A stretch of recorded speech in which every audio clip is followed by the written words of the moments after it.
আপনারা এটা জানেন যে কাবাকে বলা হয় উম্মুল কুরা, তাই না? মানে গ্রাম সমূহের সেন্টার। ভালো করে বুঝবেন, শব্দের অর্থ হচ্ছে সেন্টার। আরবিতে মাকে কি বলা হয়? উম্মুন, তাই না? মাকে বলা হয় কেন? মা হচ্ছে একটা পরিবারের সেন্টার। আমার বেটা আছে, আমার বেটার বেটা আছে, তারও বেটা আছে, এই সমস্ত বেটাদের সিরিয়াল যদি আস্তে আস্তে ব্যাপে ঘুরে ঘুরে ঘুরে ঘুরে যদি আসেন, আমার বেটা কার পেটে ছিল? আমার স্ত্রী পেটে ছিল। আমি কার পেটে ছিলাম? মায়ের পেটে। ওই জন্য আরবিতে বলা হয় মানে মা, অর্থাৎ সেন্টার। সূরা ফাতিহাতে আল্লাহ সুবহানাহু ওয়া তাআলা শব্দ ব্যবহার করছেন। এর একটা নামের মধ্যে একটা নাম হচ্ছে উম্মুল কিতাব, অর্থাৎ হচ্ছে কিতাবের মা। মা মানে এটা ভাববেন না যে গোটা কোরআন মাজিদ মনে হয় সূরা ফাতিহার পেটের ভিতরে ছিল, এটা ভাববেন না। এটা আপনারা জানেন যে পবিত্র আল কোরআনে ছোট্ট একটি 3টি আয়াত বিশিষ্ট একটি সূরা আছে। এক, কুল হুয়াল্লাহু আহাদ আল্লাহুস সামাদ লাম ইয়ালিদ ওয়া লাম ইউলাদ ওয়া লাম ইয়াকুল লাহু কুফুয়ান আহাদ, 4টি আয়াত। এই সূরাটি যদি আল্লাহর নবী বলছেন কেউ 3 বার যদি তেলাওয়াত করে, পরিপূর্ণ কোরআন মাজিদ একবার শেষ করে দিলে যত নেকি তত নেকি তার আমলনামাতে লিখে দেওয়া হয়। যদি টাইম কম থাকে কালকে বলবেন সুবহানাল্লাহ, টাইম আছে। এটা যদি বাংলাদেশের প্যান্ডেল হতো তো সুবহানাল্লাহ কার বলে বুঝতে পারতেন। এত বড় একটা কথা শুনলেন, আল্লাহ নবী এত বড় অফার দিচ্ছেন, 3 বার কুলহু সূরাটা পড়লে কোরআন মাজিদ একবার শেষ করলে যত নেকি তত নেকি পাওয়া যায়। এত মারাত্মক একটা কথা বললেন, আপনি স্বতঃস্ফূর্তভাবে একবার সুবহানাল্লাহ বলতে পারলেন না? আল্লাহু আকবার। এখন আর বলার প্রয়োজন নেই, ওই ফেরেশতারা বুঝতে পেরে গেছে। এখন ঘটনা হচ্ছে এই এত মর্যাদাশীল একটা সূরা 3 বার তেলাওয়াত করলে কোরআন মাজিদ গোটা তেলাওয়াত করলে যত নেকি তত নেকি পাওয়া যায়। অথচ মুহাম্মদ সাল্লাল্লাহু আলাইহি ওয়াসাল্লাম একবারও বলছেন না যে এর নাম উম্মুল কিতাব বা কোরআন মাজিদ এর পেটের ভিতরে আছে। সূরা ফাতিহাকে বললেন কেন? তার মানে সূরা ইখলাসের ভিতরে শুধুমাত্র তাওহীদ, আল্লাহর একত্ব, এছাড়া আর কিছু নেই। আর ফাতিহার ভিতরে আল্লাহ সুবহানাহু ওয়া তাআলা গোটা কোরআন মাজিদে যা কিছু বলেছেন তার মূল কথাটা ফাতিহার ভিতরে ঢুকিয়ে দিয়েছেন। আল্লাহু আকবার। আমরা এটাকে কি জল পানি মনে করি, তাই না? জল আর পানির মতো মনে করি, ফাতিহা ও কোনো ব্যাপারই নয়। আল্লাহু আকবার। পানি যেটা আমরা পান করি, আচ্ছা বলুন তো এটা খুব সস্তা না খুব দামি? সস্তা না? এখনো পর্যন্ত 15 লিটার না 20 লিটারে জার পাওয়া যায় 10 টাকা 15 টাকায় পাওয়া যায় না? তার মানে অন্যান্য খাসির মাংস 800 টাকা কেজি, তার থেকে সস্তা না বেশি দাম? সস্তা, তাই তো? আচ্ছা খাসির মাংস যদি একটা মানুষ 2 দিন যদি খেতে না পায়, বাঁচবে না মরবে? বাঁচবে। একটা মানুষ যদি পানি 2 দিন খেতে না পায়, মরে যাবে। অথচ এটা সস্তা, তাই না? তার মানে আমাদের পানির যদি অভাব হয় আমরা মারা যাব, কিন্তু ওটা সস্তা। হযরত মুহাম্মদ সাল্লাল্লাহু আলাইহি ওয়াসাল্লাম এমন একটা শব্দ ব্যবহার করলেন, আপনি অবাক হয়ে যাবেন। আল্লাহ নবী সাল্লাল্লাহু আলাইহি ওয়াসাল্লাম বলেছেন, লা সালাতা লিমান লাম ইয়াকরা বিফাতিহাতিল কিতাব। পৃথিবীর জমিনে কোনো এমন নামাজ নেই, কোনো এমন সালাত নেই, জানাজা বলুন, ইস্তেসকা বলুন, নফল বলুন, সুন্নত বলুন, কাজা বলুন, যা কিছু নামাজ আছে এমন কোন নামাজ নেই, রাসূলুল্লাহ বলছেন লা সালাত, কোন নামাজ হয় না সূরা ফাতিহা ছাড়া। তবে এক শ্রেণীর মানুষের একটা দাবি আছে, ফাতিহা না বললেও চলে। এক শ্রেণীর মানুষের দাবি নেই, ওদের অনেক দাবি দাওয়া বেশি, অনেক বেশি। সূরা ফাতিহা ছাড়া সালাত ওই রকম অসম্পূর্ণ। একটা ছাগল তার পেটে বাচ্চা ধারণ করে 6 মাস, এই বাচ্চাটা যদি 2.5 মাসে যদি তার পেট থেকে যদি বার হয়ে যায়, বলুন তো দেখি বাচ্চাটার বাঁচার সম্ভাবনা আছে না নেই? নেই, অসম্পূর্ণ বাচ্চা। রাসূলুল্লাহ বলেছেন যে নামাজে সূরা ফাতিহা তেলাওয়াত হয় না ওটা ওই রকম অসম্পূর্ণ সালাত। এর আবার একটা মারাত্মক বৈশিষ্ট্য আছে সূরা ফাতিহার। কি বৈশিষ্ট্য? কোরআন মাজিদের যেখানে খুশি খুব ভালো মুখস্থ, আপনি সেখান থেকে তেলাওয়াত করতে পারবেন নামাজে, কোনো অসুবিধা আছে? নেই। ব্যতিক্রমী একটি মাত্র সূরা আছে, যে সূরাটা পরিপূর্ণ তেলাওয়াত না করলে সালাত হবে না। কেউ যদি নামাজে দাঁড়িয়ে আল্লাহু আকবার ইহদিনাস সিরাতাল মুস্তাকিম সিরাতাল লাযিনা আনআমতা আলাইহিম, চলবে না। আবার কেউ যদি এরকম বলে আলহামদুলিল্লাহি রাব্বিল আলামিন আর রহমানির রহিম মালিকি ইয়াউমিদ্দিন, আল্লাহু আকবার, রুকুতে চলে গেল, হবে? ব্যতিক্রমী একটি মাত্র সূরা যা পরিপূর্ণ তেলাওয়াত করা লাগবে। আর একটা এর ব্যাপারে খুব সতর্ক বার্তা আপনাকে দিচ্ছি, সেটা হচ্ছে এই রমজান মাসে আল্লাহ নবী সাল্লাল্লাহু আলাইহি ওয়াসাল্লাম বলেছেন এই সূরাতে 7টি আয়াত আছে, 7 নিঃশ্বাসে তেলাওয়াত করা কি সুন্নাত, 7 নিঃশ্বাসে। অনেক ইমাম সাহেব আছে না, আল্লাহু আকবার আলহামদুলিল্লাহি রাব্বিল আলামিন আর রহমানির রহিম মালিকি ইয়াউমিদ্দিন, নামাজ হবে সুন্নতের খেলাফ। এই রমজান মাসে সোশ্যাল মিডিয়া দেখছিলাম, কিছু কিছু মসজিদে তারাবি নামাজ হচ্ছে, মনে হচ্ছে ওদের পাছাতে মেশিন লাগানো আছে, এত তাড়াতাড়ি হয় কি করে? হ্যাঁ, তবে এর জন্য ইমাম সাহেবরা দায়ী না, এর জন্য মুসল্লিরা দায়ী। কেউ যদি একটু ধীর স্থির ভাবে তেলাওয়াত করছে, 10 মিনিটের জায়গায় 15 মিনিট হয়েছে, তা মুসল্লিরা নামাজ পড়ি বলছে সেক্রেটারিকে, কোথা থেকে ইমাম ধরে আনলে হে, এ তো গরুর গাড়ির মতো চলছে। প্রথম দুটো রোজা তবু লোক হয়েছে, পরে আর একটা তারাবিতে লোক হবে না।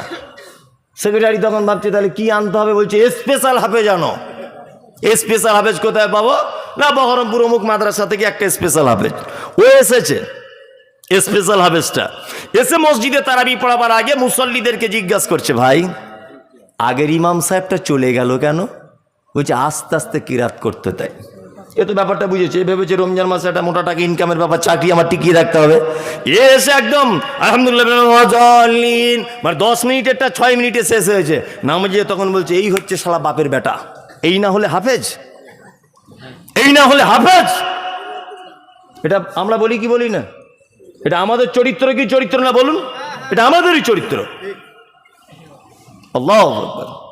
আমরা কোনোদিন এটা বলি না যে আল্লাহ রাসূলের সুন্নাত 7টি নিঃশ্বাসে 7টি আয়াত তেলাওয়াত করতে হবে। ইমাম সাহেব ভাই পিছনে মুসল্লিদেরকেও সূরা ফাতিহা বলার সুযোগ করে দিতে হবে, একটু আস্তে আস্তে করে তেলাওয়াত করুন। রুকু সেজদা একটু আস্তে আস্তে করে দেন, তেলাওয়াত আস্তে আস্তে করে বলুন, যাতে অন্তত মানে বুঝতে না পারলেও আপনার কণ্ঠটা তো বুঝতে পারবো। এটা আমাদেরও দুর্বলতা আছে। চলুন, এর ব্যাপারে কিছু কিছু কথা বলে দিলাম। এবার আপনাকে বলছি এর বাংলা মানেগুলো একটা একটা করে। এক, আল্লাহ তাআলা বলছেন আলহামদুলিল্লাহ হে রব্বিল আলামিন, সমস্ত প্রশংসা তোমার, তুমি হলে রব, আলামিন অসংখ্য জগতের তুমি মালিক। আরবিতে দুটো শব্দ আছে, একটা হচ্ছে শুকর, আমরা বলি না কখনো কখনো শুক্রিয়া, ভাই শুক্রিয়া। কেউ এক বোতল পানি দিল, আমরা কি বললাম? ভাই শুক্রিয়া বলি না? শুক্রিয়ার বাংলা অর্থ হচ্ছে ধন্যবাদ, আমরা বলি না ধন্যবাদ। আচ্ছা বলুন তো, ধন্যবাদ মানুষ কখন কাকে কিভাবে জানায়? এটা জানা আছে? জানা নেই? আপনি জেনে নেন। ধন্যবাদ ক্ষণিকের উপকারের স্বার্থে ধন্যবাদ জানাতে হয়। আর একটা শব্দ আছে কৃতজ্ঞতা, কৃতজ্ঞতা আছে না? এই কৃতজ্ঞতা মানুষ কখন স্বীকার করে? আমি রাস্তা দিয়ে কোথাও যাচ্ছিলাম, ভালো করে বোঝার চেষ্টা করবেন। আমি বাইক নিয়ে যাচ্ছি, যেতে যেতে আমার পেট্রোলটা শেষ হয়ে গেছে। ও পাশে একটা মুদিখানার দোকান ছিল, আমি ওই দোকানদারকে কোনো রকম উঠছিল না, ডেকে ডেকে ডেকে ডেকে তুলে 1 বোতল পেট্রোল নিলাম। আমি নেওয়ার পরে কি বললাম? ধন্যবাদ ভাই, অসংখ্য ধন্যবাদ, আপনি আমাকে খুব উপকার করলেন।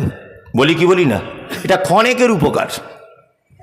আপনি 30 বছর যাবত বাপের জমি জায়গা বিক্রি করে চাকরি হচ্ছিল না, লেখাপড়া অনেক শিখে বসে আছেন, আমি একটা সই করে দিয়েছি বলে আপনার চাকরি হয়ে গেছে, আপনি স্কুলের মাস্টার।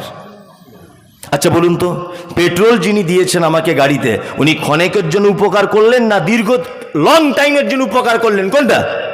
ক্ষণিকের জন্য, সামনে আবার পেট্রোল পাম্প পেয়ে যাব। কিন্তু ওর যে চাকরি হচ্ছিল না 30 বছর, মানে ঘষে ঘষে ঘষে ঘষে পাচার চামড়া ক্ষয় হয়ে গেল, আমার একটা সিগনেচারের কারণে ওর লাইফটাই বেড়ে গেল। আচ্ছা বলুন তো, ও আমাকে ধন্যবাদ জানাবে না চিরকৃতজ্ঞতা আমার উপরে? কোনটা? কৃতজ্ঞতা। আল্লাহ সুবহানাহু ওয়া তাআলা এখানে একটা শব্দ ব্যবহার করতে পারতেন, শুকর। হ্যাঁ, আল্লাহ তাআলা বলছেন হামদ।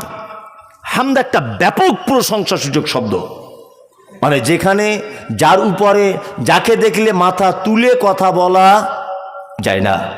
আজকে যে ছেলেটা চাকরি বাকরি পেয়েছে, সে আজকে কোটি কোটি কোটি কোটি টাকা ইনকাম করছে। আমার একটা সিগনেচারে তার চাকরিটা হয়েছিল।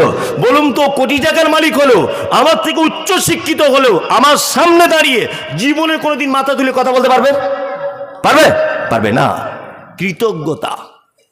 আল্লাহ সুবহানাহু ওয়া তাআলা হামদ শব্দটা ব্যবহার করছেন, আলহামদুলিল্লাহ।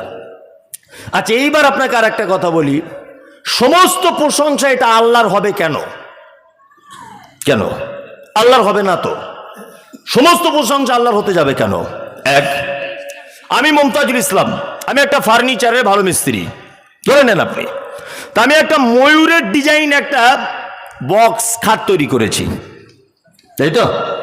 আচ্ছা বলুন তো, বক্স খাটটা আমি দোকানে রেখে দিয়েছি, সবাই বলছে হেভি হেভি, দারুণ লাগছে দারুণ লাগছে। আচ্ছা বলুন তো, এই খাট যে বানিয়েছে অ্যাকচুয়ালি প্রশংসাটা তো ডিজাইনটা যে করেছে তারই তো হওয়া উচিত, উচিত কিনা বলুন? হ্যাঁ উচিত, ইয়েস। তাহলে এখানে আল্লাহর প্রশংসা আসবে কেন? ওই খাটটা দেখেও কেন আল্লাহর প্রশংসা করতে হবে? আবার আমি মমতাজুল ইসলাম একটা গাড়ি কিনেছি 1 কোটি টাকা দিয়ে। 1 কোটি টাকা গাড়ি আমি কিনেছি 1 কোটি টাকা দিয়ে। ড্রাইভার আমার, বেতন দেওয়া 30,000, পেট্রোল আমি নিজের টাকাতে ভরি। তাহলে গাড়িটা কিনে প্রশংসা উচিত কার করা? আমার করা। আমি 1 কোটি টাকা ইনভেস্ট করে গাড়িটা কিনেছি, তাই না? আমি একটা ভালো রাজমিস্ত্রি, খুব ভালো আর্টিস্ট, কারো বাড়িতে একটা ভালো ডিজাইন করে দিয়েছি। প্রশংসা যদি করতে হয় তো মিস্ত্রি করা লাগবে কি লাগবে না? তাহলে এখানে আল্লাহর প্রশংসা এলো কেন? আল্লাহ সুবহানাহু ওয়া তাআলা বলছেন আলহামদুলিল্লাহ। পৃথিবীতে যাবতীয় প্রশংসা রয়েছে, সমস্ত প্রশংসা কার জন্য হওয়া উচিত?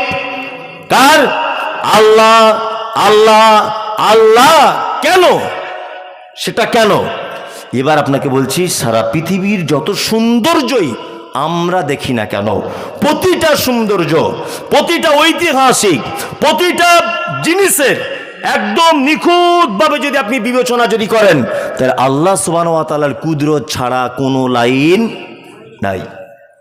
আমি যে খাটটা বানিয়েছিলাম, ওই খাটটা নয় আম কাঠের, নয় জাম কাঠের, নয় সেগুন কাঠের, নয় বাবলার কাঠের, নয় বাঁশের, ধরে নেন যে কোনো জিনিস দিয়ে তৈরি। কাঠ তো বটে।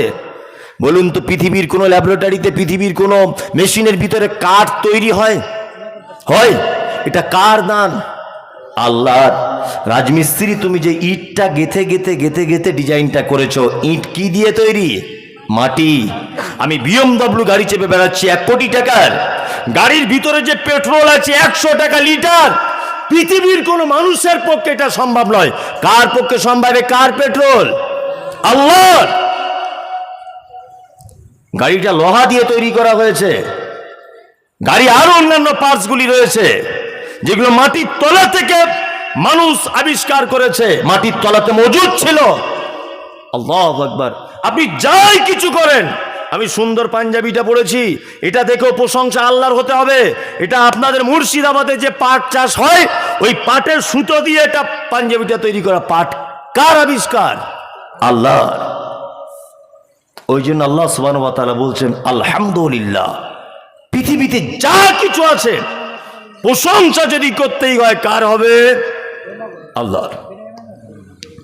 নম্বর 2, রব্বিল আলামিন। তারপরে একটা নাম এসেছে রব। রব এসেছে না?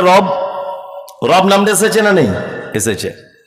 আচ্ছা, আপনারা আল্লাহর 99টা নাম কায়দা বগদাদিতে আছে, আরো অনেক নাম আছে যদিও। শিশুদের মনে ঢোকানোর জন্য কায়দা বগদাদিতে কটা নাম আছে? 99টা। ইয়া আল্লাহ, ইয়া রহমান, ইয়া রাহিম, ইয়া মালিক, ইয়া কুদ্দুস, ইয়া সালাম, ইয়া মুমিন, ইয়া মুহাইমিন, ইয়া আজিজ, ইয়া গফফার। আছে না? নেই, 99টা। আচ্ছা, ওর ভিতরে ইয়া রব্ব আছে? কারো জানা আছে? আছে? নেই, নেই। এখানে অনেক আলেম ওলামারা আছেন, নেই। ইয়া রব্ব নেই। আল্লাহর একটা নাম, তার নাম রব। আপনাকে এবার একটা কথা বলছি, আল্লাহর নাম কিন্তু আল্লাহ একটা। আল্লাহর কটা নাম? একটা। বাকিগুলো কি? বাকিগুলো হচ্ছে আল্লাহর গুণ। বাকিগুলো আল্লাহর গুণ। আল্লাহর নাম আল্লাহ, বাকি যেগুলো আছে গুণ। আবার রব এমন একটা আল্লাহর নাম, রব শব্দ দিয়ে এমন আল্লাহকে বোঝানো হয় যে আল্লাহ রহমান রহিম, তার যত গুণ সব আবার রবের ভিতরে ভরা আছে। এক আশ্চর্য ব্যাপার, আপনি অবাক হয়ে যাবেন। আমি একটা একটা করে বলছি যাতে আপনার বুঝতে সুবিধা হয়। এক, আচ্ছা আপনারা জানেন যে আদম আলাইহিস সালাম আল্লাহ সুবহানাহু ওয়া তাআলা তৈরি করলেন। আল্লাহ বললেন যে জান্নাতের এই গাছের ফল তোমরা খাবে না, বিস্তারিত ঘটনা। তা আদম আলাইহিস সালাম তার স্ত্রী দুজনা মিলে কোনো কারণে ফল খেয়ে নিল। আল্লাহ তাদেরকে জান্নাত থেকে বার করে দিলেন। দীর্ঘদিন যাবৎ দুজনা তওবা করলেন। এক পর্যায়ে দুজনা তওবা কবুল হয়ে গেল, তাই তো? আল্লাহ তাদেরকে ক্ষমা করে দিলেন। ক্ষমা করার পরে কি বলছেন? আলাস্তু বিরব্বিকুম, আদম আমি কি তোমাদের রব নয়? এটা আল্লাহ বলেছিলেন কি বলেননি? বলেছিলেন। আচ্ছা আল্লাহ তো তখন এটা বলতে পারতেন যে আমি কি তোমাদের আল্লাহ নয়? এটা বলতে পারতেন কি পারতেন না? পারতেন। নামাজে আমরা যত জায়গাতেই আল্লাহকে ডাকতে বলা হয়েছে, সমস্ত জায়গাতে আল্লাহকে রব বলে ডাকতে বলা হয়েছে। ও রব্বানা আতিনা ফিদ দুনিয়া হাসানাতাও ওয়া ফিল আখিরাতি হাসানাতাও ওয়া কিনা আযাবান নার রব্বানা যালামনা আনফুসানা রব্বানা হাব লানা মিন আজওয়াজিনা রব্বানা লা তুযি কুলুবানা রব্বানা লা তুযি কুলুবানা। সারা কুরআন মাজিদে যত জায়গাতে বান্দাকে দোয়া করতে বলা হয়েছে, বাপ মায়ের জন্য দোয়া করবেন, ও রব্বির হামহুমা কামা রব্বায়ানি সাগীরা, ওখানে আল্লাহ বলছে রব দিয়ে আমাকে ডাক। তোর বাপ মায়ের জন্য ক্ষমা চাইবে, আমাকে রব বলে ডাক। দুই, বাচ্চা কাচ্চা হচ্ছে না, আল্লাহ বলছে রব্বি হাবলি মিনাস সালিহিন, এই বলে দোয়া কর যে হে আমার রব তুমি আমাকে একটা নেক সন্তান দান করো। আল্লাহকে বলছেন আমাকে আল্লাহ বলে ডাক। কোথাও কোনো দোয়া আল্লাহ বলে শুরু আছে? নেই। রব সব জায়গাতেই রব। কেন? তাহলে আপনাকে জানালাম যে আদমের থেকে স্বীকৃতি নিচ্ছেন যে আমি কি তোমাদের রব নয়? আদম কি বললেন? কলু বালা, আল্লাহ হ্যাঁ তুমি আমাদেরই রব। তাহলে পৃথিবীর সূচনা থেকে আল্লাহ আমাদের থেকে নিজের পরিচয় হিসাবে কোন শব্দটা নিলেন? রব, তাই তো? এইবার আসুন, আপনি মারা গেলেন, কবরে শুয়ে গেলেন। আল্লাহ নবী সাল্লাল্লাহু আলাইহি ওয়াসাল্লাম বলছেন একটা মানুষ যখন কবরে শুয়ে যায় তার কাছে দুইজন ফেরেশতা আসে, ফাকলানি, তারা দুজন যৌথ কণ্ঠে বলে মান রব্বুকা, তোমার রবকে বলো। ওখানে বলে যে তোমার আল্লাহকে বলো, বলা হয়েছে? হয়নি। ওখানেও বলছে রব। তার মানে পৃথিবীর প্রথমেও রব, শেষেও রব। নামাজ পড়বেন আপনি, সব থেকে বড় ইবাদত কি? সালাত বা নামাজ, তাই তো? আল্লাহু আকবার, হাত বেঁধে নিলেন। প্রথমেই আলহামদুলিল্লাহি রব্বিল আলামিন। চলে গেলেন রুকুতে, আল্লাহু আকবার, সুবহানা রব্বিয়াল আলা, ওখানেও রব। আপনি আবার রুকুতে উঠলেন, ও রব্বানা লাকাল হামদ, এখানেও রব। সিজদায় গেলেন, আবার বলছেন সুবহানা রব্বিয়াল আলা, তাই না? ওখানেও রব। সিজদা থেকে উঠলেন, ওঠার পরে আল্লাহুম্মা গফিরলি ওয়ারহামনি ওয়াহদিনি ওয়াআফিনি ওয়ারযুকনি, দোয়া বললেন আপনি। নামাজ শেষ করে নিলেন, সমস্ত দোয়াতে শুধু রবে ভর্তি, ভর্তি নয়? তাহলে এইবার আপনাকে আমি বলবো, এতক্ষণ রব কোথায় কোথায় এটা বললাম, এবার বলবো যে আল্লাহর নাম যে রব, রবের বাংলা অর্থ কি এটা একটু জেনে নেন, খুব উপকার হবে আপনার জীবনে। আর রব আপনাকে আমি আজকে প্রমাণ করে দিয়ে এখান থেকে তবে যাব, দেখবেন আপনার বুঝতে কত সুবিধা হবে, যে এগুলো তো আগে শুনিনি। তো হয়তো সোশ্যাল মিডিয়াতে শুনেছেন, কিন্তু এইভাবে তো কোনোদিন শোনা হয়নি। শুনুন, রব, রবের বাংলা অর্থ হচ্ছে যাহার যেখানে যতটুকুন প্রয়োজন বিনা চাওয়াতে যিনি দিয়ে দেন তিনি হচ্ছেন রব। আল্লাহু আকবার। এবার আপনাকে দুনিয়াবি দিক দিয়ে কয়েকটা রবের নিদর্শনা বলি, আপনাকে বলি। এক, আপনি আপনার স্ত্রী প্রেগনেন্ট, আপনার পরপর 4টে বেটি হয়েছে, 5 বারের মাথাতে আপনার স্ত্রী আবার বাচ্চা জন্ম দেবে। তা আপনি বারবার আল্লাহকে বলছেন, আল্লাহ এবার আমাকে একটা তুমি বেটা দাও। আপনার মা দোয়া করছে, আল্লাহ আমার বড় ছেলের এবার একটা বেটা দাও।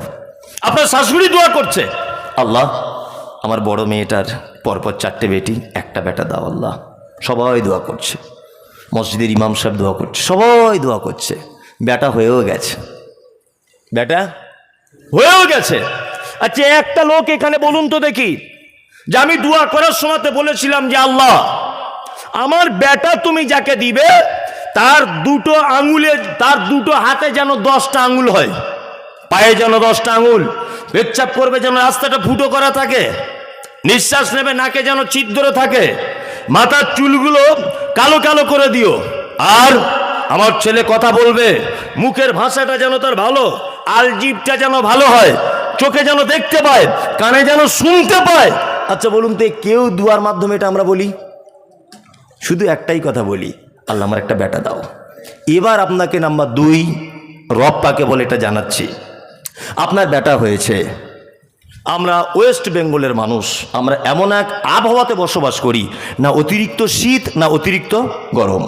আমাদের এখানকার মানুষ না কালো কুচকুচে না সাদা ডিমের মতো ফর্সা, সব রকম মাল পশ্চিমবাংলাতে বসবাস করছে, তাই না?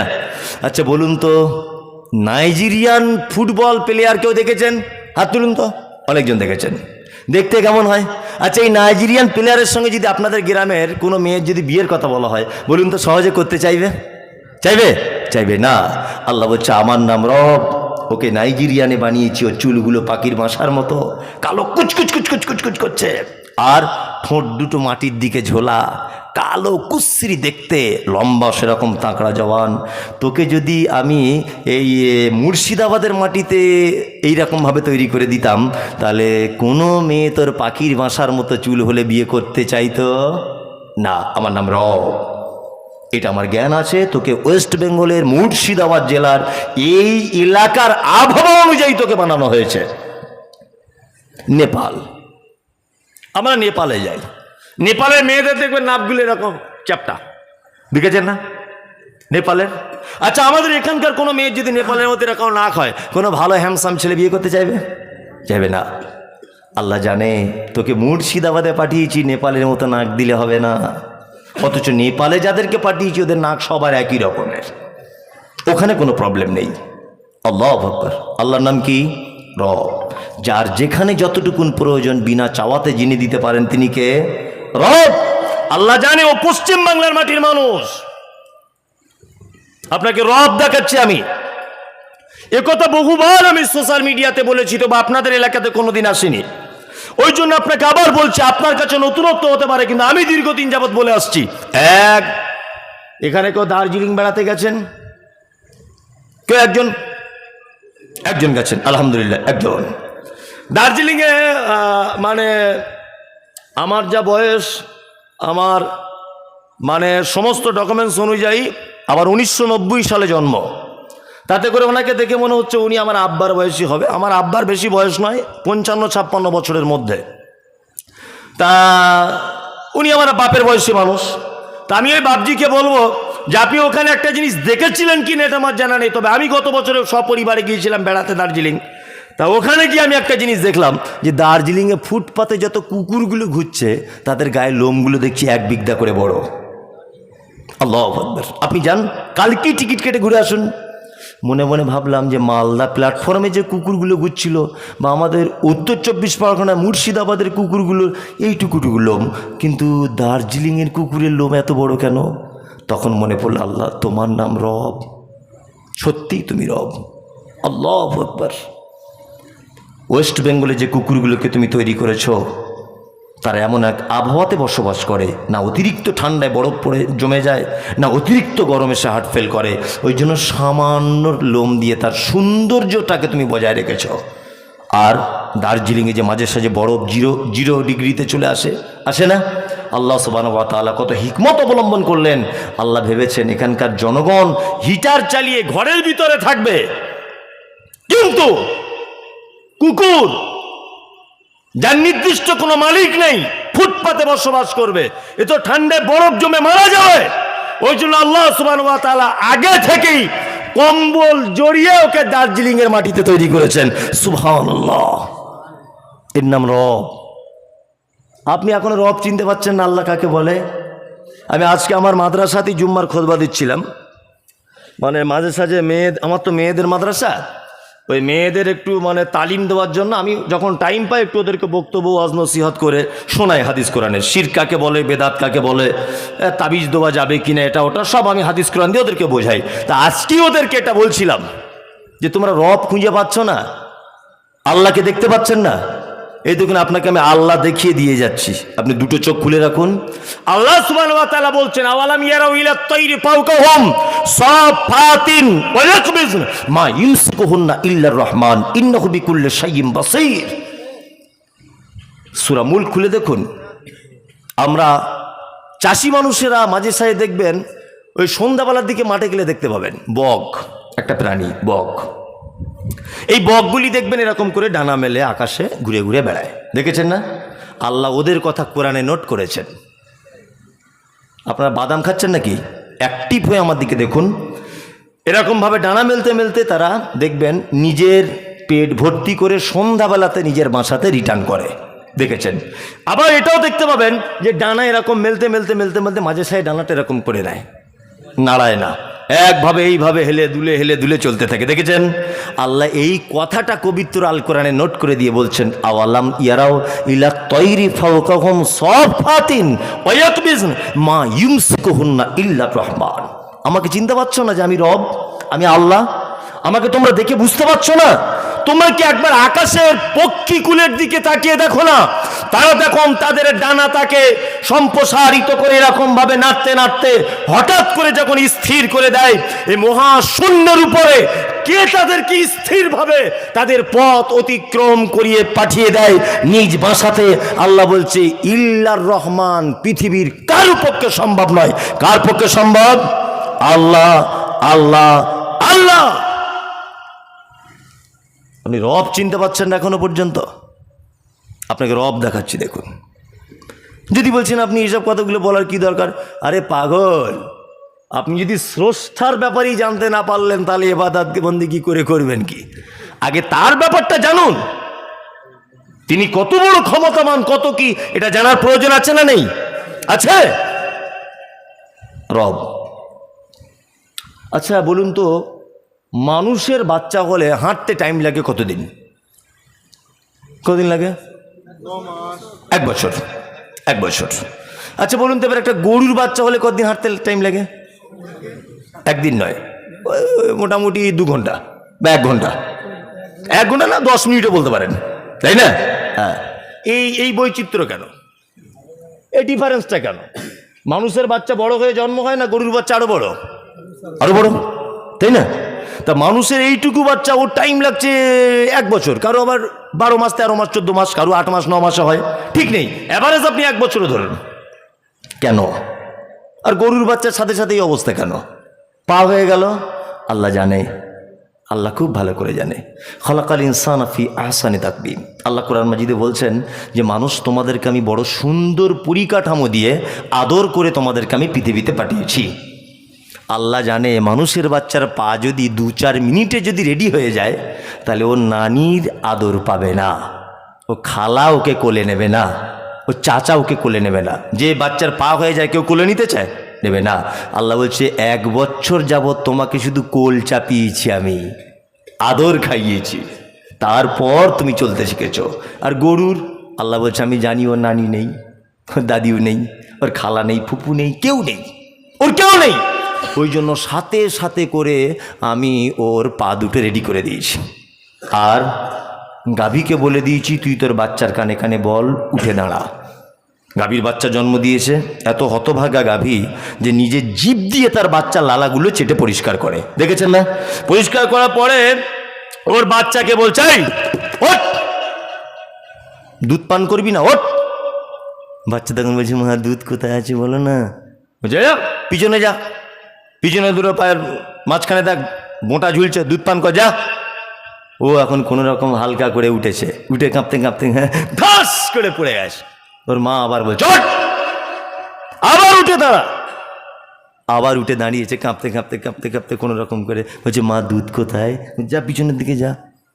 ও গিয়ে সামনে গিয়ে গুঁতো মারছো তো জানে না, পিছনের দিকে যখন গুঁতো মারছে এরকম করে দুধ চুচু চুচু করে ও নিজের ভাষায় বলছে, মা কই দুধ আসছে না তো।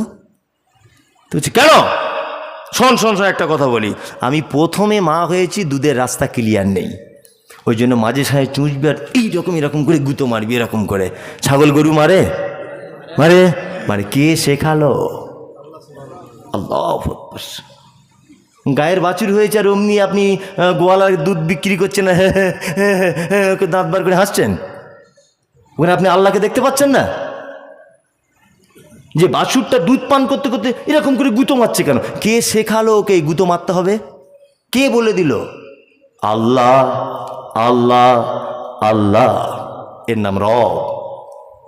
গরুর সাথে সাথে বাছুরের পায়ের প্রয়োজন, নানি দাদি নেই বলে সাথে সাথে রেডি। মানুষ 1 বছর কোল চাপানো হয়েছে। রবের ব্যাখ্যা করলে সারা রাত চলে যাবে, ওটা বলছি না। তারপরে আল্লাহ সুবহানাহু ওয়া তাআলা বলছেন আলামিন। তাহলে একটা আয়াত এখনো পর্যন্ত হয়নি, তাই তো? 7টা আয়াত আছে, মানে সাংঘাতিক ব্যাপার হয়ে যাবে এরকম একটা একটা করে যদি বলা যায়। তো আমি চেষ্টা করব সবগুলোই বলা, একটা একটা করে তাড়াতাড়ি করে বলবো। এক, আলহামদু হলো প্রশংসা সব আল্লাহর হবে কেন এটা বলে দিলাম। তারপরে শব্দ এসেছে রব, রবটাও বুঝিয়ে দিলাম। এবার এসেছে আলামিন, আছে না নেই? এবার আপনাকে একটা যুক্তিসঙ্গত কথা বলি। আনন্দবাজার পত্রিকায় কাল সকালে বা গতকাল দিয়েছিল যে মাটির তলাতে কিছু মানুষ খুঁজে পাওয়া গেছে, তাদেরও জলসা হয়। তাদেরও নাম আবদুল্লাহ, তাদেরও নাম মনিরুল মোল্লা, তাদেরও নাম খাইরুল, তাদেরও নাম সালমান, তাদেরও বউ আছে, তাদেরও নাঙল আছে, তারাও চাষবাস করে, তারাও ব্যবসা বাণিজ্য করছে, ঘর বাড়ি রং টং সব করা আছে, মাটির তলাতে লোক খুঁজে পাওয়া গেছে। আচ্ছা বলুন তো, আপনারা আশ্চর্য হবেন কি হবেন না? কারা কারা আশ্চর্য হবেন হাত তুলুন তো, কারা কারা? কিছু লোক তুলছে না ভয়ে যে যদি গোলমাল হয়ে যায়। হ্যাঁ, খুব চালাক লোক। যারা যারা হাত তুলেননি এরাই ঠিক আছে, হাত যারা তুলেছেন ভুল করেছেন। আপনি যদি হাত তুলে দিতেন তাহলে কোরআনের এই আয়াতটা অস্বীকার করা হতো। আল্লাহ সুবহানাহু ওয়া তাআলা বলছেন আলামিন, অসংখ্য জগতের মালিক আমি। আজকে নাসার বিজ্ঞানীরা প্রমাণ করেছে যে চাঁদের ভিতরে নাকি মানুষ বসবাস করার উপযুক্ত জায়গা আছে। ভালো করে বুঝবেন, এই যে কোরআন বলছে 7 তবক আসমান, নাসার বিজ্ঞানীরা প্রমাণ করছে। এই তো গত 1 সপ্তাহ 2 সপ্তাহ আগে দেখছিলাম নাসার বিজ্ঞানীরা প্রমাণ করছে আকাশের উপরেও আর একটা জগৎ আছে, সে জগতে অক্সিজেন পাওয়া গেছে, সে জগতেও সূর্য উঠছে ডুবছে, সেই জগতেও চাঁদ উঠছে ডুবছে, সে জগতেও সবকিছু মানুষ উপযুক্ত বসবাস করার জায়গা। নাসার বিজ্ঞানী তুমি বললেই কি আর না বললেই কি, আমরা মুসলিম না। অন্ততপক্ষে আল্লাহ যে কোরআন মাজিদে বলেছেন যে আসমান আছে 7টা, এটা বিজ্ঞানীরা প্রমাণ করলেও বিশ্বাস করব, না করলেও, বিজ্ঞানীরা বিশ্বাস বললেও করব, না করলেও করব। কারণ আল্লাহ বলেছে আলামিন, অসংখ্য জগতের মালিক আমি। থাকতেই পারে মাটির তলাতে মানুষ, অবিশ্বাসের কিছু নেই, আছে। এই তারপরে একটা আয়াত শুরু হচ্ছে আবার, দ্বিতীয় আয়াতটা কি? আর রহমানির রহিম। বলি না আমরা নামাজে আর রহমানির রহিম। রহমান মানে দয়ালু, রহিম মানেও দয়ালু, দুটোই দয়ালু। আচ্ছা, দুটো দয়ালু নামে এক জায়গায় আনা হলো কেন? এটাও তো একটা ব্যাপার আছে। হ্যাঁ, আল্লাহ অন্য কিছু ব্যবহার করতেন শব্দ, দুটো এক জায়গায় করলেন কেন? আপনি অবাক হয়ে যাবেন। শুনুন, এ মোটামুটি দান করে, এ তো মনিরুল, এর নাম মনিরুল মোল্লা, তাই তো? এ মোটামুটি দান করে। আমরা কি বলি সাধারণ ভাষায়? দানি বলি না, দানি।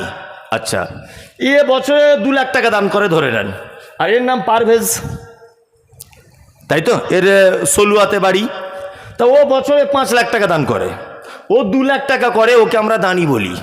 এই যে 5 লাখ টাকা দান করে, একে আমরা কি বলবো? না, একে বলবো দাতা, বলি না? হ্যাঁ, লোকটা খুব বড় দাতা, বলি কি বলি না? বলি। আচ্ছা, এ 5 লাখ করে, এ 2 লাখ করে, আবার এই বাবজি আবার উনি মোটামুটি 50 লাখ টাকা করেন ধরে নেন বছরে দান। তাহলে ওনার নামের পাশে কি শব্দ লাগানো হবে? বুঝে উত্তর দেন, না জানা থাকলে আপনি বলুন আমি জানি না, মিটে যাবে ঝামেলা। এক, এ হলো দানি, এ হচ্ছে দাতা, আর এ 50 লাখ টাকা দান করে, একে আমরা কি বলবো? দানবীর। হুগলির হাজি মোহাম্মদ মহাসিনকে ইতিহাস যারা পড়েছেন কি বলা হয়? দানবীর বলা হয়, কি হয় না? তার মানে তার বেসুমার দান, দানের শেষ নাই। আল্লাহ সুবহানাহু ওয়া তাআলা দুটি পর পর শব্দ ব্যবহার করছেন। রহমান, দয়া তো করি করি, রহিম, এত দয়া করি যে বেসুমার দয়া, যার দয়ার কোনো শেষ নাই। আল্লাহু আকবার।